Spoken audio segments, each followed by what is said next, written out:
Hello and welcome to all our radio entrepreneurs, listeners, and viewers. I'm producer Nathan Gobes, and I'm excited to introduce you to a brand new segment on Radio Entrepreneurs, the FBA Family Business Panel Discussion.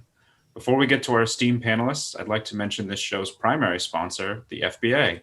The Family Business Association supports and awards family-owned and operated businesses throughout the New England area, and in this December edition of the panel discussion, which will be broken into three parts, we'll be discussing topics related to adapting to change in difficult times, organizing company financials, budgeting, and minimizing costs during the pandemic, preparing for the end of the year and start of 2021, and much more. This episode is part one of three, and in this portion, we will be focusing on the first of these three topics, adapting to change in difficult times. All of these discussions are intended to be highly relevant to family businesses, but also entrepreneurs of all types. So be sure to follow Radio Entrepreneurs on LinkedIn, YouTube, Spotify, iTunes, Facebook, or any of the many other platforms we stream on to catch each of these segments as they go live. Next, I'd like to introduce our first panelist, longtime supporter of Radio Entrepreneurs and frequent guest on our show, Rich Hirschen. Hey, Nathan. Thanks for having me. You're welcome. Thanks for joining. Rich is a partner at Gray Gray, a regional CPA firm located in Canton, Massachusetts. Rich provides expert guidance for businesses in tax strategy and compliance, audits, reviews and complications of financial statements, revenue recognition procedures, strategic planning, and management reporting and analysis. Our second panelist is Stephen Wilchins, founding partner and attorney at Wilchins, Cosentino, and Novins, with over 42 years of experience serving the business and estate planning needs of families, individuals, and owners of large and closely held businesses. Stephen has also co-founded several businesses and currently serves on 7 privately held boards in several diverse industries. Welcome, Stephen. Pleasure to be here.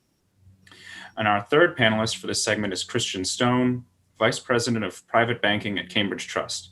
Chris is responsible for introducing clients to the expertise and capabilities of Cambridge Trust, and then partnering with portfolio management, trust and estate, banking, and lending colleagues to deliver coordinated advice. Chris has a deep family history background and over 17 years of experience in wealth management. Welcome, Chris. Thanks for having me. Last but not least, I'd like to introduce Radio Entrepreneurs host and host of this panel discussion, Jeffrey Davis of Mage LLC. Jeffrey S. Davis is the chairman and founder of Mage LLC, a firm that has provided successful business, leadership, and strategic advice to over 700 successful entrepreneurial organizations and leaders. Jeffrey's practical, energetic, hands-on approach and rare ability to understand and focus on each client's organizational and strategic needs has helped him become a nationally and internationally retained advisor, board member, and speaker. Jeffrey Davis is regularly called on by the media as a resource of change, strategy, and managing the challenges faced by entrepreneurs and leaders trying to succeed in today's shifting world. Welcome, Jeffrey. Well, thank you, everyone, and thank you to my esteemed panel. That was a little bit long on myself. I was starting to get a little bit embarrassed. I was wondering who you were talking about. But let me start off right away, and I throw this open to the whole crowd. This has been an unprecedented year for all of us, not only for our clients, but also for us in running our own firms. And we all do run our own firms. We're all dealing with family businesses. I grew up in family business as well. How has the pandemic for you people, you think, changed business permanently? And is there anyone in particular who wants to start with that one? Yeah, I mean, Jeff, I'll take a stab at it, but I think it still remains to be seen kind of the long-term impact this is going to have in terms of, remote working. Is that going to be something that's here to stay? I tend to think it might not be 100% remote, but I don't think we're going to be going back to 100% in person either. I think it'll be somewhere in the middle. So, certainly in some of the space needs companies have, will be different. And I think, the opportunity to work remotely, starts to get into different IT issues and cybersecurity issues and all that. I think many businesses have found that having an online presence has been, the way to get through this pandemic, as people couldn't go to stores or weren't comfortable going to stores. I think ordering things online and having delivery. And I've seen, several stories of companies that, changed their business model. And, one in particular, they were a food distributor to mostly restaurants. And in the spring, that dried up and they started delivering right to homes and residences. And they've launched a whole new company by utilizing their trucks and warehouse and, all their product and going right to consumers rather than restaurants. So, so I think all businesses are going to have changed. I think every year brings change to businesses. Certainly the pandemic has caused a lot of them, but I think there'll be a few permanent ones, definitely. Rich, I would agree with you, if I may. I think though customer attitudes and expectations may have changed, and that's something that's very important to monitor during the pandemic. Also, your business model has to change based on the customer attitudes and expectations, and that would also impact capital structure as well as the structural change on how one does business today. And I think in addition to both your points, you've seen technology kind of fast forward within a lot of these businesses where maybe they knew they were going to do it at some point or enhance their offering at some point, where this really kind of fast forwarded them to adapt technology all over the business, perhaps more so than they had in the past, where I think a lot of those changes are probably going to end up being permanent. And in addition to what both Rich and Steve said, you're also seeing a lot of these businesses think about how they can diversify their revenue streams so that they can perhaps better weather a future crisis, which hopefully we don't have, but unfortunately, you never know. So, I mean, I'll just add one little piece to all this before I go on to my next question. When I first got into business, I worked for, a Madison Avenue marketing firm, and we used to write, business plans, marketing plans, 4 weeks, 125, 150 pages. About a year ago, we'd be writing business plans, sometimes 1 to 3 pages, and we were working at a certain pace. And people were talking about the pace of change being different. And I think from last year to this year, we've moved to dog years. I think the pace of change, the level of stress that it causes, the thinking, the lack of habitual behavior being acceptable anymore, that everything's about changing on a weekly basis, has forced leaders to change and employees to change the way we work, the way we build culture. So I think that's permanent. The pace of change never gets slower over the history of time. What we've learned over time is that the new pace starts, and that becomes the new norm. And I think the new norm is a real pace of change. So with that in mind, let me get to my second question. And it's something that's, again, always dear to my heart in my leadership work. And that is, during this time, what are the qualities you think are the most important for presidents and CEOs to possess in terms of their leadership skills? I always say to most leaders when I meet them that, a crisis defines the leadership and the quality of the leadership. It's not the everyday world. So what are you looking for from these people when you're out there meeting them and talking to them? And again, I throw it open to any one of you to start. Sure. Okay, I'll take this one to start. So I think what's important is communication, relating to your customers, relating to your employees, relating to your suppliers. Adaptability is also very important as a leader to possess those qualities. Another interesting quality is self-control, making sure that you control your emotions and make sure that although you're honest and truthful, that you don't go out of sort. Your people are looking at you as a leader. It's very important. Also, creativity, I think, is very important. And empathy with in particular, your employees, their health and well-being and their financial success, as well as the suppliers and customers. I mean, I think Steve probably answered that question about as well as anybody here could. I might add, absolutely agree on the adaptability aspect, the willingness to adopt change. And I might add on top of that, the willingness to seek out advice and counsel. Because for a lot of business owners, depending on where they are within their family business history, they may not have seen something like this before, and they may not have all of the professionals around them that they could have that could help them navigate through something like this. I think that's a You wanna add great anything? point, Chris.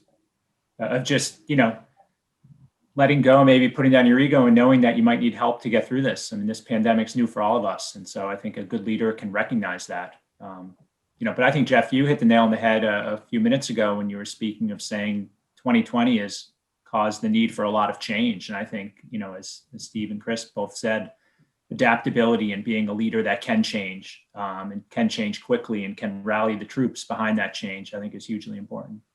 But also, I'm sorry, Jeff. It's also transparency. I think it's very important that you're transparent and you're candid with what you're saying, and you really mean what you say to the important people, your employees. I don't want to parrot everything that Steve said, but Chris was correct. Steve sort of knocked that one out of the park.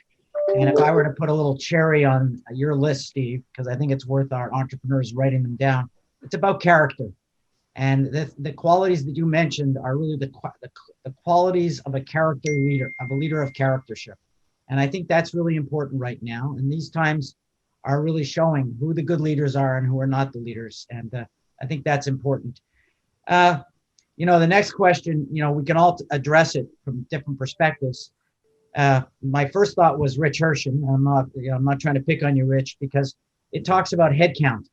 And are we seeing the headcount in organizations changing? Because I know, we're looking at efficiency per dollar employee and how we're adapting to our new protocols. But I'm thinking, are we looking at a different sort of composition within organizations? And that might be something that you touch upon maybe more than we would do, than let's say my other two guests.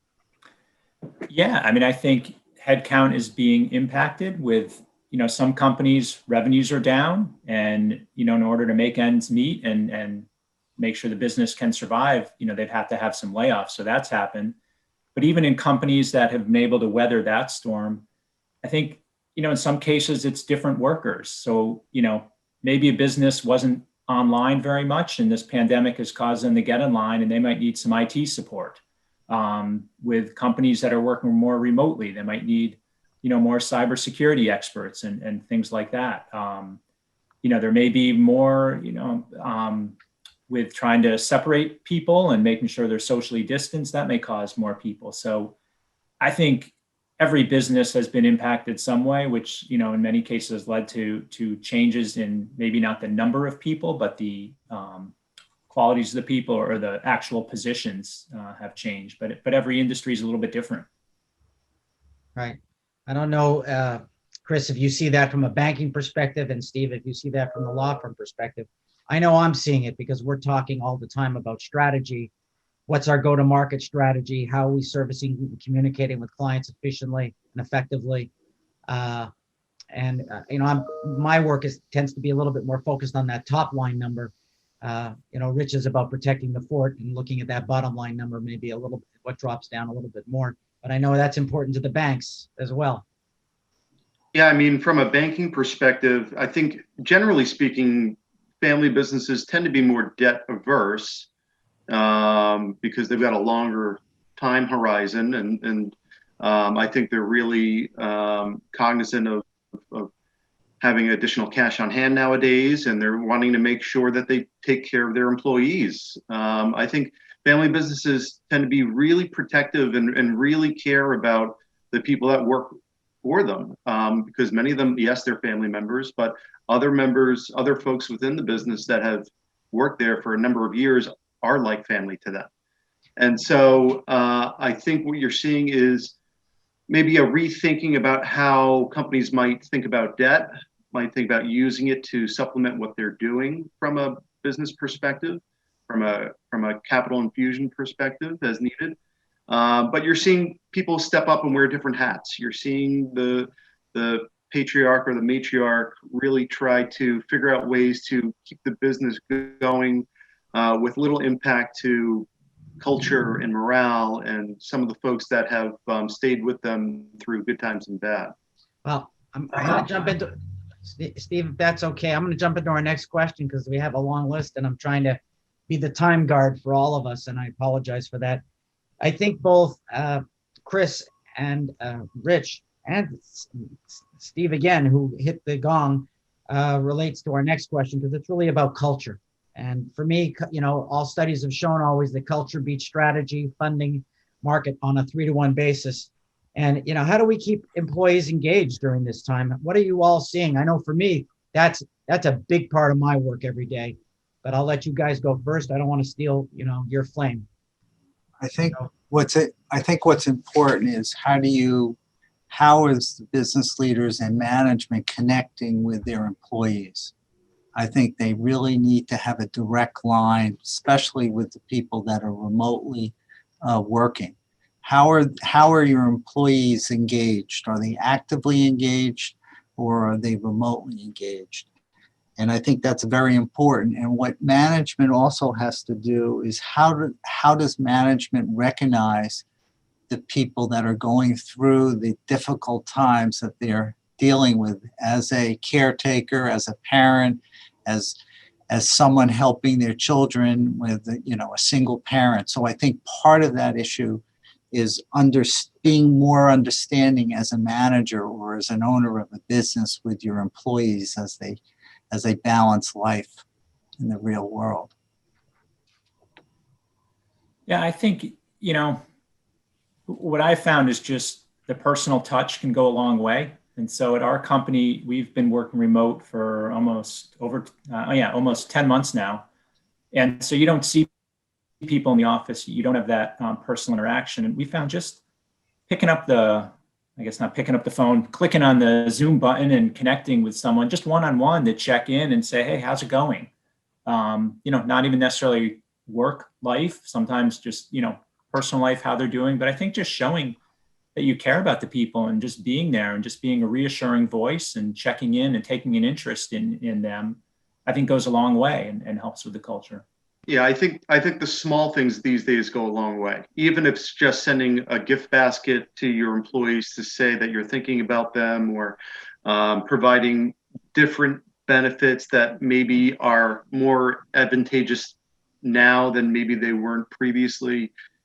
Different things to recognize what they're going through or struggling with, and how hard they've worked through all this change and everything else, I think goes a long way. Chris, you must have the wrong address for me because I haven't seen the basket that you sent me yet. Well, 2 weeks left. Yeah, there's still time. He sends good baskets. Yeah, I'm a very sensitive guy. I think you're all right. I think the key right now is really about caring. And, you really got to show, this is the time for emotional intelligence, which I think that's what Steve's been talking about a lot. It's really about caring about people and being genuine about caring, which is what Rich alluded to. And, there's no, you always have enough time to reach out to your people one-to-one and talk to them and show them the patience to listen, to care, and to really hear what's going on for them. And I don't discount the need for the one-to-ones. Yes, I know a lot of companies doing the group things and the wine and cheese things, but don't get away from the one-to-ones. That's where people remember that who they're loyal to and that they're cared for. And, it's important to be doing that as well. So I think you've all done a good job. The last question before we finish this segment of 3 segments is really about boards and boards of advisors. I know this is a big part of Steve's practice. Have you looked at boards differently and boards of advisors differently during the pandemic, Steve? I think what you do is reassess where the business is and what the needs are, and try to attract a board member that fills the needs of the company, whether it's a struggling issue with technology or issue with branding, with marketing, et cetera. I think that's very important. So the board needs to be active in filling the need that would help the business grow and adapt in a pandemic, during the pandemic. Anybody want to pick up on that? Yeah, I would just add, to Steve's point, someone that can come in with a different set of eyes and experiences, and that has maybe dealt with an enormous amount of change before and successfully navigated either other companies or otherwise through such challenges successfully, to offer their insights. Rich, you going to pass on this one, or I'll wrap I it think up? my my colleagues here have really, said all there is to say. I think they put it right. Utilize the board. I think board can be very powerful and bring a lot of different expertise to the company. Well, I think that the natural tendency in COVID is to go for Groundhog Day, to sort of crawl into the ground. And I think what we're recommending, if you're listening, is the opposite. Do not go in the ground during this time. Go out, reach out, and allow people to question what you're doing and how you're doing it. And you need that voice probably more now than ever before. You need those checks and balances, especially in family businesses that have operated a certain way for generations and don't necessarily have enough outside perspective. So with that in mind, more exciting segments to come. Turn it back to my producer, Nathan Gobes, to wrap it up. Thank you, Jeffrey, and thanks, Rich, Steve, and Christian. That was a very interesting conversation and very useful comments on change and adaptation. So that wraps up part one of this December edition of the FBA Family Panel discussion. Thank you to all our listeners and viewers who've tuned in. Links will be provided in the video description below to parts 2 and 3 of the discussion to hear more on financials, end-of-year planning, and 2021 preparation. So check out those links and be sure to click subscribe or follow to stay up to date on all of our content. Until next time, thanks for listening. We'll be back with more stories on Radio Entrepreneurs.